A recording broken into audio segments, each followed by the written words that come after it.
Now, Lord Kapila Dev says, Saeva Bhakti Yogatya Atyantika Udharita Yonatvarya Tviguna Madbhavayo Pahadyate. By attaining the highest platform of devotional service, as I have explained, one can overcome the influence of the three modes of material nature and attain the transcendental stage like my own. So, Lord Kapila Dev is saying, yes, if you attain pure devotional service, then that pure devotional service, that will bring us transcendental to the modes. So if you want to become free from the influence of this material energy, Sagunan Samatitaita, then you have to come to Avyavicharani Bhakti. So the process is Tamas to Rajas to Sattva to Shuddha Sattva or pure devotional service, and then one is free from modes of material nature. And that is how it will work. So we should not think, and here I'd just like to discuss a few other ideas or misconceptions that sometimes we have. Sometimes we think that it's just a matter of time before I'll come to the transcendental platform. I just have to put in time, just like someone clocks into a factory and you work there. At a certain point, time ticks away and it's time to punch out, and you just get your paycheck. So it is not just a matter of time that I'm going to achieve pure devotional service.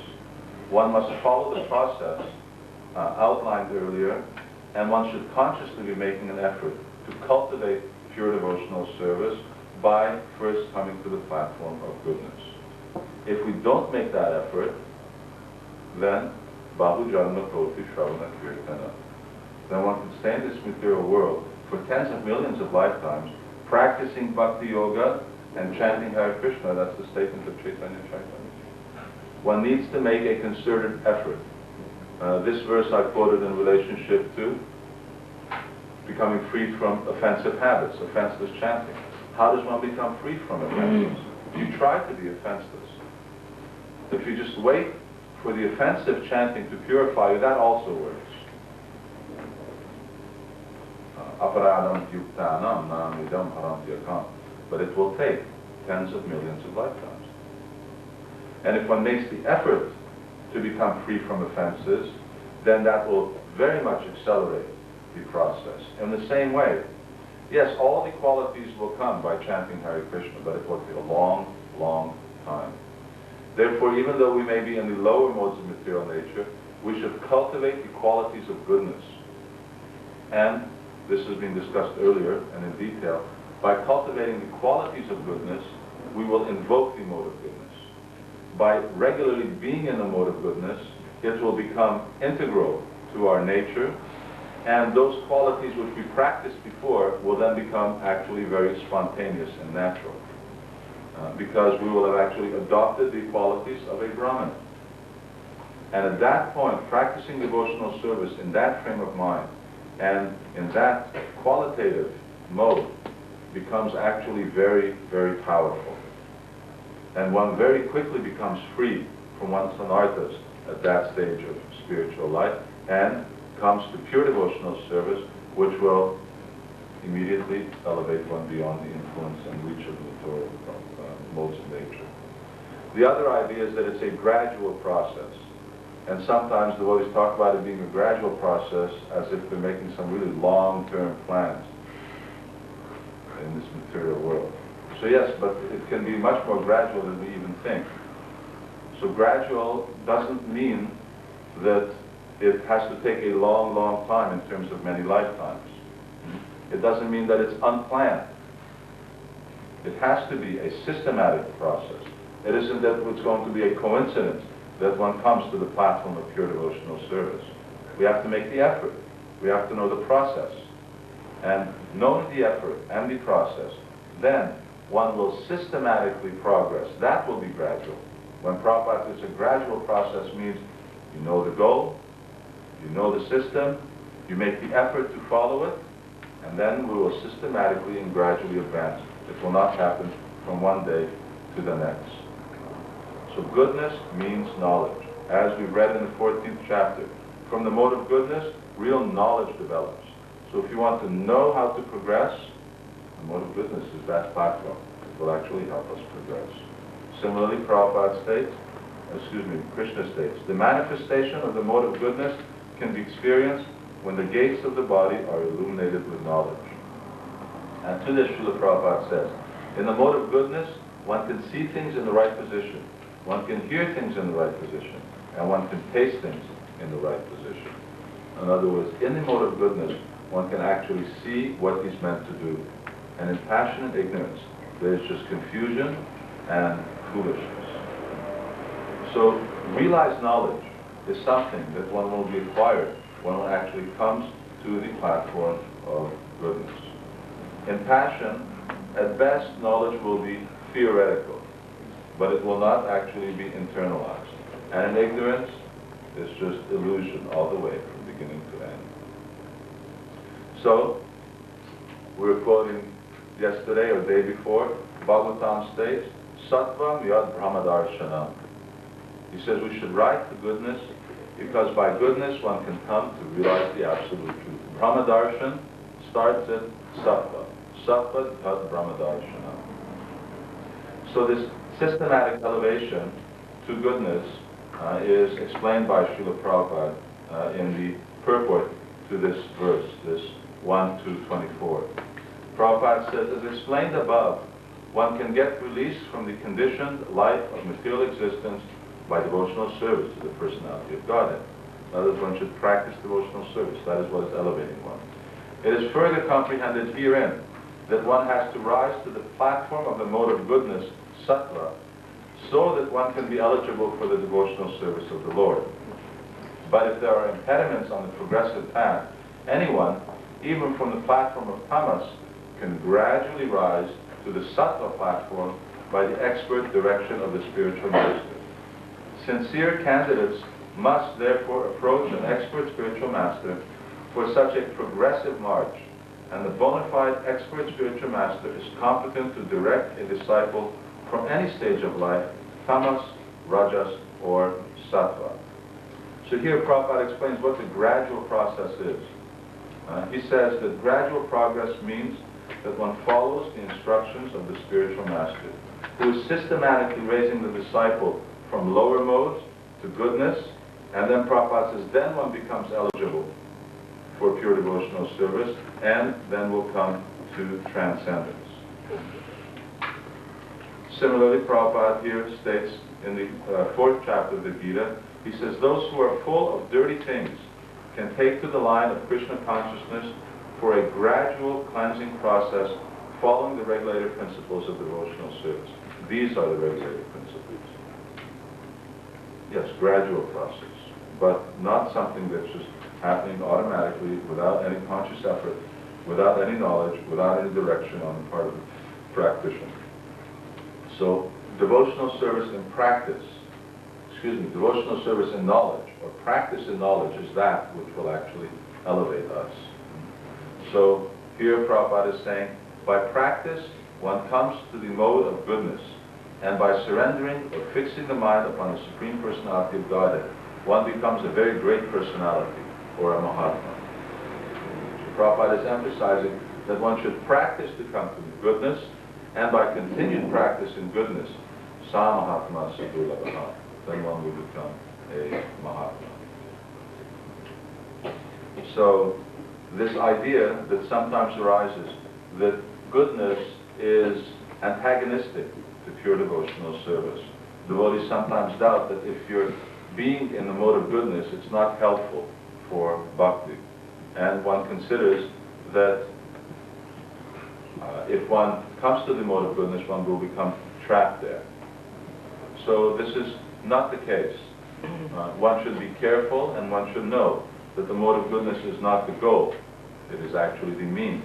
But one should also know that without coming to the mode of goodness, it is highly unlikely that one will be able to transcend the modes of material nature, come to the platform of pure devotional service, and attain love of Godhead.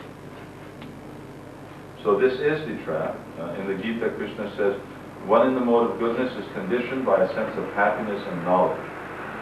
So therefore, if one does not keep the goal, pure bhakti in mind, striving always to serve the Lord, one may become complacent. But if one has association, keeps direction of the Guru, then one will be kept on the progressive path, where goodness is a platform for reaching the end goals. So here, just briefly to summarize, and then if anyone has any questions, it's clear that there are different types of bhakti according to the modes of material nature. These types of bhakti cannot give us liberation. You cannot go back to Godhead with those types of devotion. At best, they can give us an opportunity for liberation, which is what the mode of goodness is all about. It gives us an opportunity to practice devotional service for achieving liberation. If we practice devotional service in the right consciousness, we become purified. Then we come to the liberated platform, Brahma Bhuyaya Kalpate, which is Brahman, and practicing devotional service on that platform, then one achieves pure bhakti. And this is actually the only means to become free from the modes of material nature. That if we study Srila Prabhupada's books, we will actually come to evidence with. So this was the real purpose of this class. The devotees are aspiring to become free from those modes. And because we're not free from the mode, we're very much suffering. But there's a science to understanding how these modes of material nature work. There's a science for how to become elevated. It requires a conscientious effort on the part of the devotee. And it does require that as quickly as possible we place ourselves on the platform of goodness, cultivate those things which are in the mode of goodness, and practicing devotional service under the guidance of devotees in the mode of goodness, then that will actually bring us to the transcendental platform. It is not automatic, it does not happen by accident, it's not just a matter of time, it will not just happen gradually unless we make a concerted effort. And we're aware of what we should be doing, where we're going, and what the science is all about. So we'll just stop there and ask for some comments or questions. I'll do it. So the mode of goodness is mundane, but it's being used for something. So, because it's mundane, is it that there are other techniques, you could say, or processes, other than simply chanting Hare Krishna devotional service, that can be used to cultivate those qualities of the mode of goodness, to help us? There are, well, this is the last part of this series, and we talked about all of the qualities and symptoms of goodness. And yes, we have a whole chart. Part of the process was, we have a whole chart which lists about 29 items between the 14th, 17th, and 18th chapter of the Gita and in the 11th canto, about, for instance, the symptoms of the modes, social order, next life, actions, faith, food, sleep, sacrifice, austerity, work, worker, in the different modes of material nature. If one has a vision, one will actually see, as Krishna states in the Bhagavad Gita, Nanya gune vipartaram viradadam pashyati gune vyashatam vedi. He says that there's nothing in this world which is separate from the modes of material nature. Therefore, if we cultivate the vision to see the symptoms of the modes, we will see how the modes are acting. And we can actually choose that behavior which is conducive for spiritual life, or that thinking, or that walking, talking, eating, sleeping. And when we make that conscious effort, we invoke the mode of goodness. And that process is actually the process of cultivating transcendental knowledge, as Krishna explains in the 14th chapter. That by this knowledge is far, far, Prabhupada says, more important than knowledge before. Because by it one can come to the transcendental platform. So it's a process of discrimination, selective choosing of all of our activities, behavior, speech, thinking process to be that which is always conducive, or most conducive for spiritual life. what I mean to say is that there may be people other than devotees, although certainly rare, who have qualities in the mode of goodness, Yes. or who have also offer techniques or ways of looking at the world. They can come to goodness, but they cannot come to transcendence. But what I'm saying is for devotees to accept that kind of help or perspective. It depends what it is, but the system is nicely given here for us by Krishna and Prabhupada. In fact, the whole process of devotional service is also meant to help us. All these activities, the Sadhana Bhakti morning program, this is all activities which are transcendental, but they're also identical to activities in the mode of goodness. Go, please. Can one change the influence of the modes?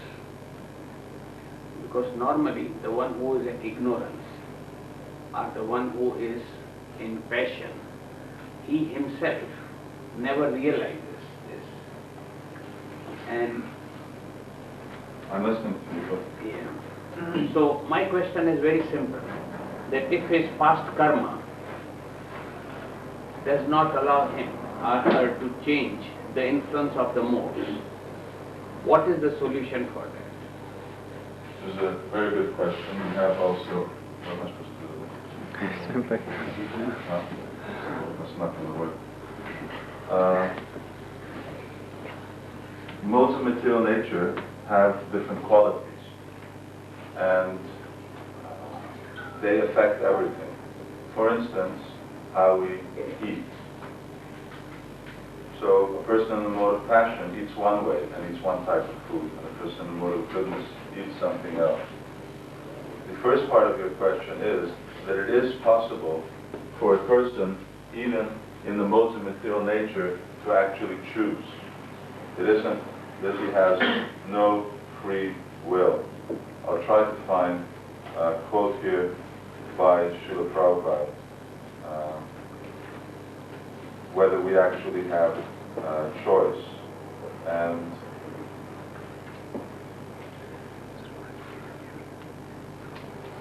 I won't be able to immediately find. But it is possible for a person, even who is under karma, to choose to change his course of behavior. How will he do that? If he has knowledge. And that is the basis of association, is that association gives us knowledge, and knowledge gives us an alternative, and it also gives us a process for changing. So, and now we have to chalk as well, or is that too much? Huh?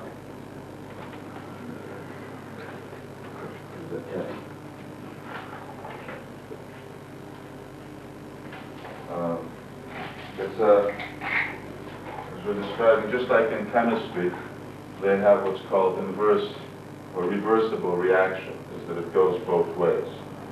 So similarly, we have here, we have modes,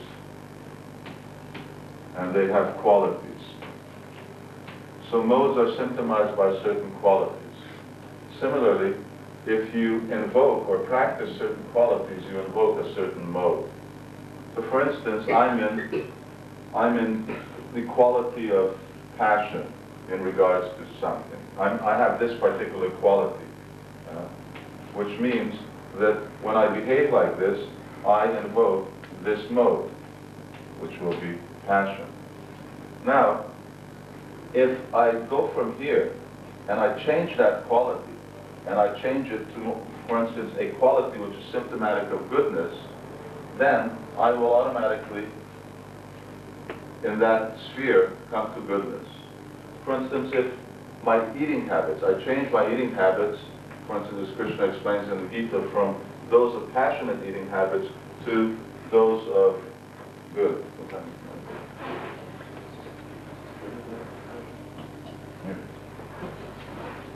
Let's see, for instance, in terms of eating, food. He says here, food which are too bitter, too sour, salty, hot, pungent, dry, and burning, which cause distress and misery. So I change this will result in passion. But someone comes and tells me, Prabhu, this is not the way to eat. You should eat foods which give strength, health, happiness, satisfying, or juicy, fatty, wholesome, and pleasing to the heart, especially Bhagavad Prasad and so on. All right, then I'll start eating that. And then I have a choice to be eating in the mode of goodness, and that my eating habits have changed. Similarly in so many things.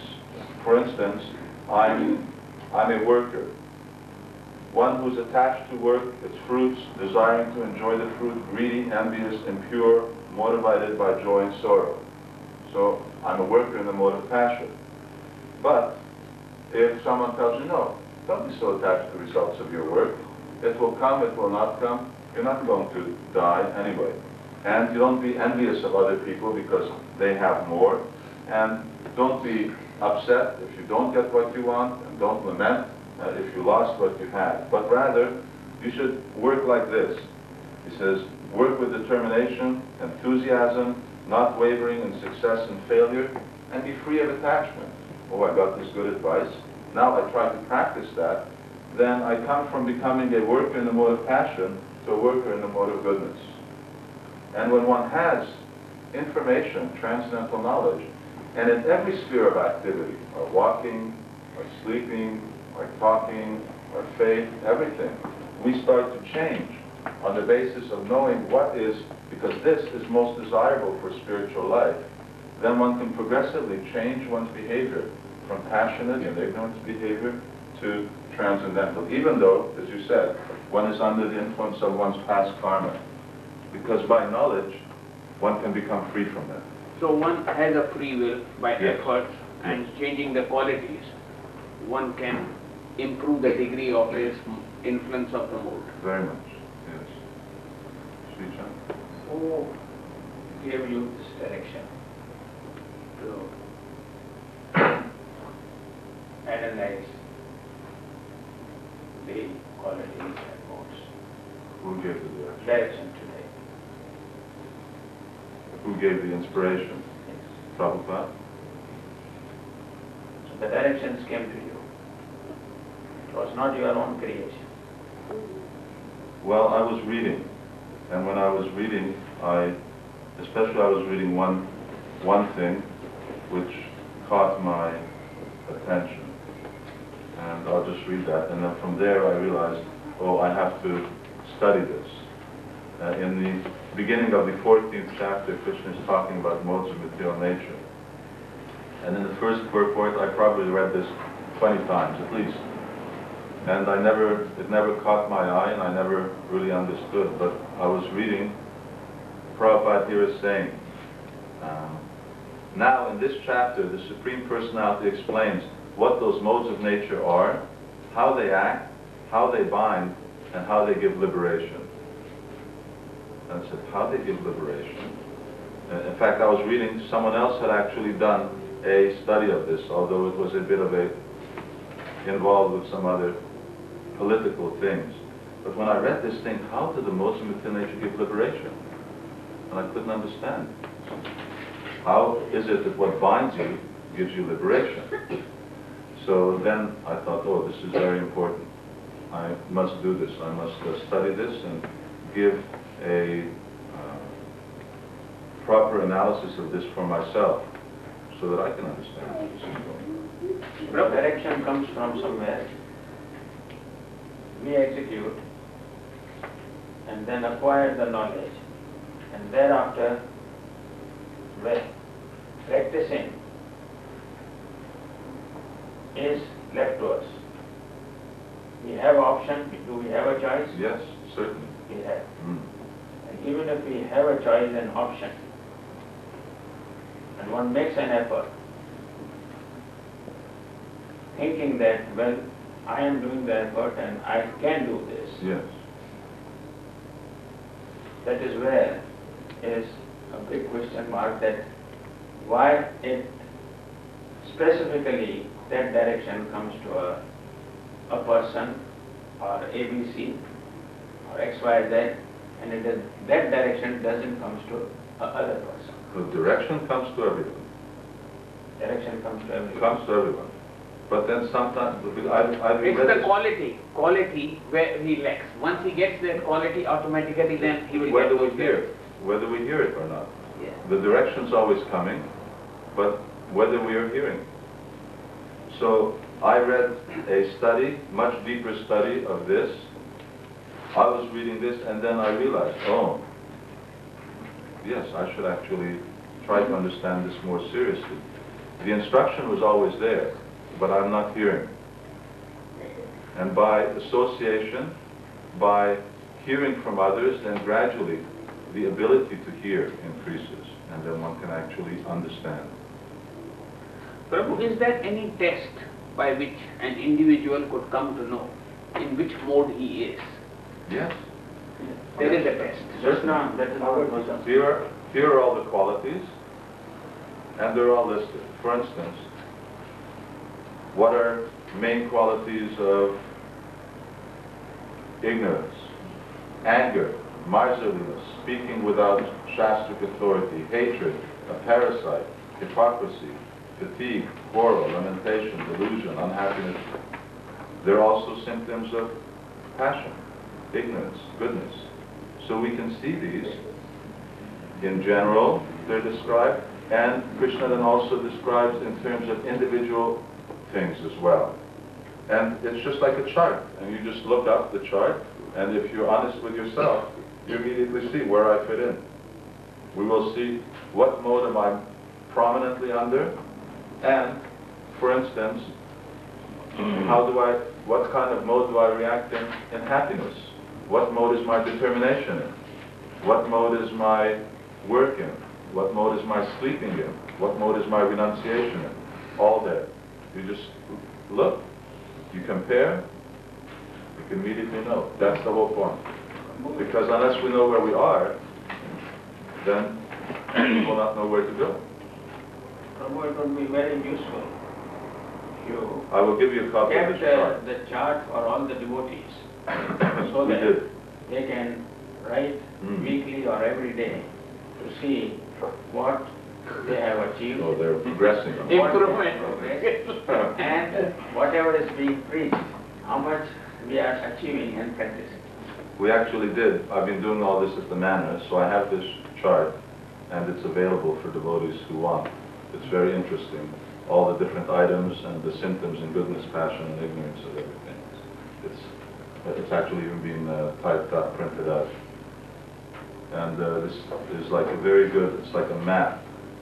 You look at them, feel energy differently, and you see all that. So if one is in the platform of goodness and he doesn't desire any pleasure or he doesn't desire going back to Godhead, No, if he desires going back to God. he should. Yes, He should. in goodness. He should desire to be purified.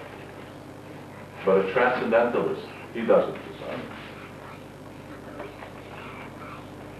Now I think we're coming close to this Sagosti time. You don't want to take up too much time.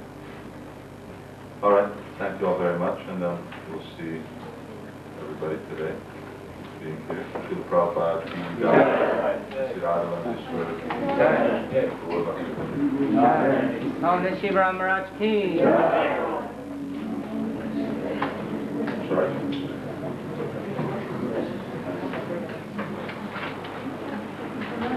We'll have a little Ishikagosti now, very briefly, especially for the devotees of Soho Street.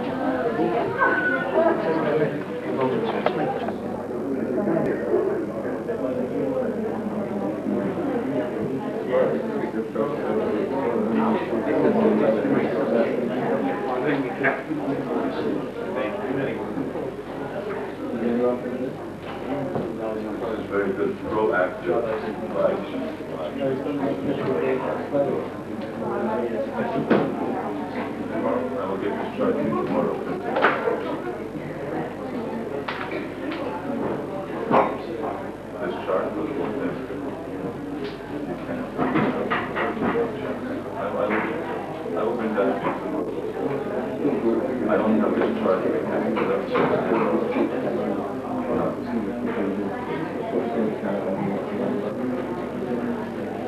You want to light up with the soul.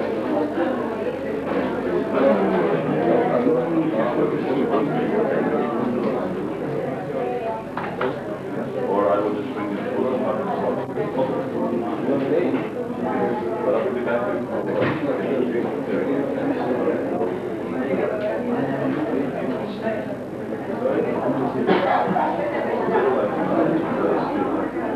But as a trust, in regards to this,